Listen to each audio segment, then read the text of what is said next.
Okay, I have to agree with you there, Michelle said, shaking her head with a trace of derision. But that just makes it worse as far as I'm concerned, Miles. Miles leaned forward. How so, Michelle? He asked, his tone measured, inviting her to continue. They're all gathering at those clinics because of this lunatic doctor who claims to have cured the flu. She took a deliberate sip of water before pressing on. This Dr. Hayden, or at least that's what he calls himself, has been intentionally misleading people. Miles raised an eyebrow. Now, I don't know about all that. Michelle's eyes narrowed. Then you obviously haven't seen the thousands of videos circulating online, all claiming his vaccine miraculously cured them.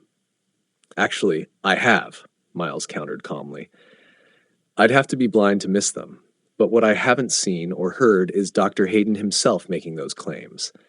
Michelle held up a hand to cut him off, the other pressing against her earpiece. Her producer's voice filled her ear, urgent and clipped, reports of riots spreading, clinics closing their doors, security ramping up worldwide. Okay, she said sharply, turning back to the camera. I've just been informed that riots, much like what we're witnessing in Chicago, are breaking out everywhere. We're going now to another affiliate in Beijing, where police are reportedly using deadly force in an attempt to stop rioting and looting. The monitors behind her lit up in a blaze of chaos, streets filled with smoke, civilians scattering, and armored officers pressing forward. And I'm now hearing from outside sources, Michelle added grimly, that it was the clinics closing their doors that sparked this entire mess. She drew a long, exasperated breath, shaking her head in dismay. Miles turned slightly, watching the scenes unfold on the monitors. He shook his head slowly, his expression grim. So, Mr. Gentry, Michelle pressed, what do you think now? Obviously, Michelle, it's just as I said. When you have massive gatherings of people, the potential is always there for this kind of outbreak. Right, Michelle countered, but my point, the one I want to make clear, is that when you have all these people lining up for free handouts, situations like this are simply more prevalent. It's about the mentality of the people involved. Wouldn't you agree? Miles straightened in his chair. No, actually, I don't. Statistically, it doesn't factor out that way. Michelle leaned in. How so? Well, statistically, Miles explained, there are more riots triggered by sporting events, football and soccer championships, than by what you might call the lower classes of society. Michelle waved the idea off. Yes, but that's to be expected. Those aren't actual riots, Miles. Those people are celebrating. Miles's voice hardened. I'm sorry, Michelle, but when people overturn vehicles and loot stores, we don't classify that as celebration. Those are riots, and statistically, it's the middle class who are more often involved. Michelle gave a thin smile. Well, you're certainly entitled to your opinion, Mr. Gentry. Miles shook his head slightly. It's not an opinion, Michelle. I'm speaking statistically. Michelle's smile widened, tinged with sarcasm. Yes, and as we all know, statistics are a lot like tarot cards. It's all in the interpretation. Thank you so much for joining us tonight. I hope to see you again soon. Miles nodded, taking a deep breath, clearly restraining the urge to fire back. Thank you for having me, Michelle. Michelle turned back to the camera. That wraps up our coverage here. For more breaking news, join us on your local stations. This is Michelle Lee with World News Now, signing off. Hayden's wall of monitors flickered back to their usual broadcasts, each screen filled with live feeds of riots erupting across the globe. He pressed the intercom button. Mia, call an emergency meeting with all team leaders immediately. Yes, sir, came her voice. And, sir, I've forwarded a request from the main office. It's from Secretary of State Henderson. According to Melinda, he's awaiting your response. Thank you, Mia. I'll take a look. Of course, sir. If you need help with it, just buzz me. Hayden scrolled through the message, deciding he would answer it after the team meeting. Shortly after Senator Benton and Brenda arrived at his apartment, Brenda slipped away to the bathroom to freshen up. James was left pacing the living room, the hum of city lights drifting in from the window, when the door intercom buzzed. Yes, he answered, pressing the button. James, it's Henderson. Buzz me up. Secretary of State Earl Henderson, President Stutler's third choice after the House had rejected her first two nominees, was now 5 years into his tenure. He was a seasoned master of politics, having spent most of his life as a U.S. Senator from Iowa. Henderson had gladly left his chairmanship of the Agricultural Committee to step into his current role all the while harboring dreams of a future presidential run. Throughout his career, he'd cultivated powerful allies and loyal protégés.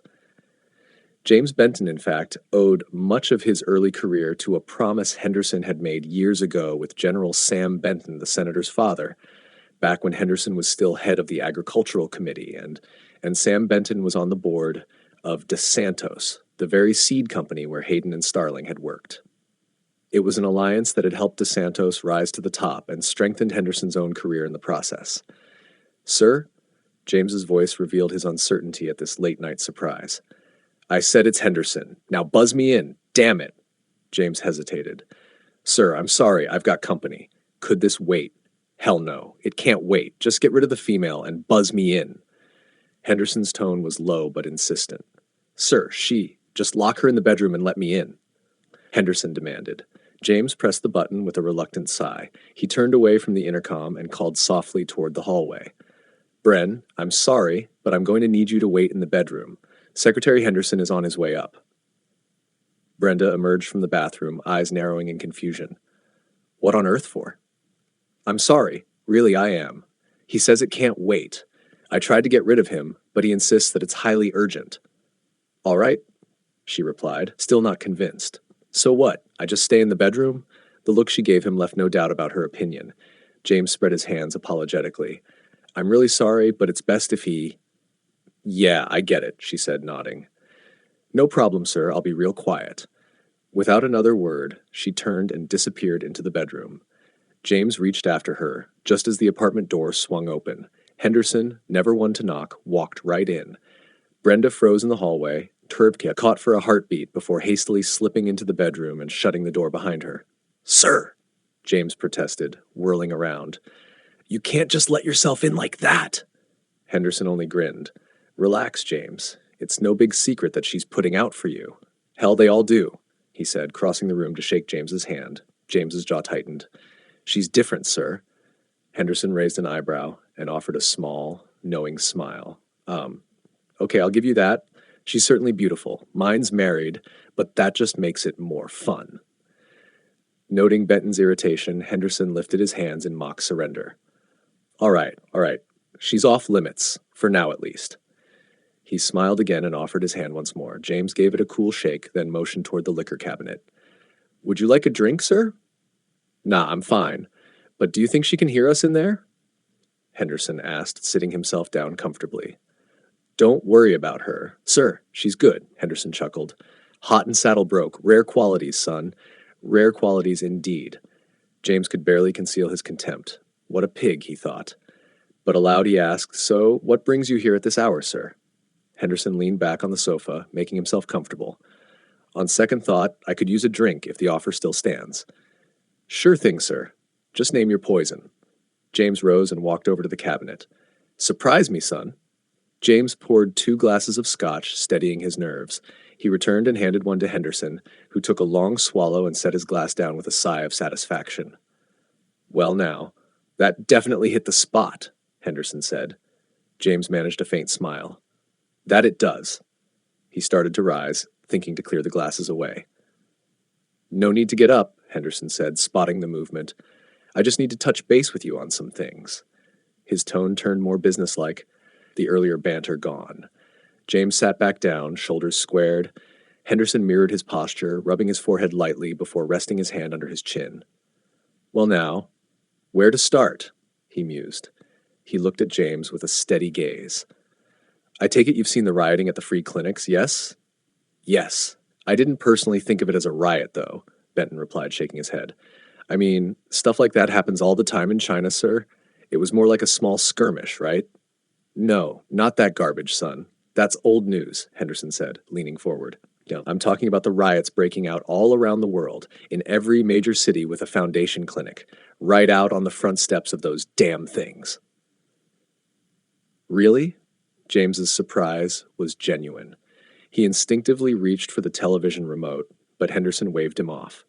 "No need to watch, really," Henderson said quickly. "But that's what I want to talk with you about, real quick-like." "What about the riots, sir?" James asked, concern now growing in his voice. Henderson hesitated for a moment, glancing back over his shoulder toward the bedroom door. Are you sure she can't hear us? He asked, turning back to James. James paused, then stood and moved quietly to the bedroom. He cracked the door just enough to peek in. Brenda was lying prone on the bed, legs bent at the knees, feet dancing absently in midair. She had her earbuds in, her eyes glued to the spy novel he'd left on the nightstand. James shook his head with a smile, quietly closing the door. He returned to the living room, still smiling as he sat down, prompting a sly question from Henderson. So what's she doing, son? Henderson gave a smirk and nodded toward the bedroom. Just listening to music over her headphones and reading a spy novel, James said as he settled back down. Well, the way you were smiling made me think. Henderson started. James cut him off. Okay, what about these riots, sir? Henderson paused, gathering his thoughts. Well, here's the thing about those. He let the silence settle for a beat. Sir, James prompted gently, there are some things you should probably know, Henderson began, lowering his voice. And seeing as you might get put on the spot by reporters or others come morning, I figured we'd better get our story straight. Our story, sir? James echoed, his tone turning cautious. If you enjoyed this video, please like and subscribe to our channel for more in this series and many other stories we know you'll love. Don't forget to click the notification bell so you never miss an update.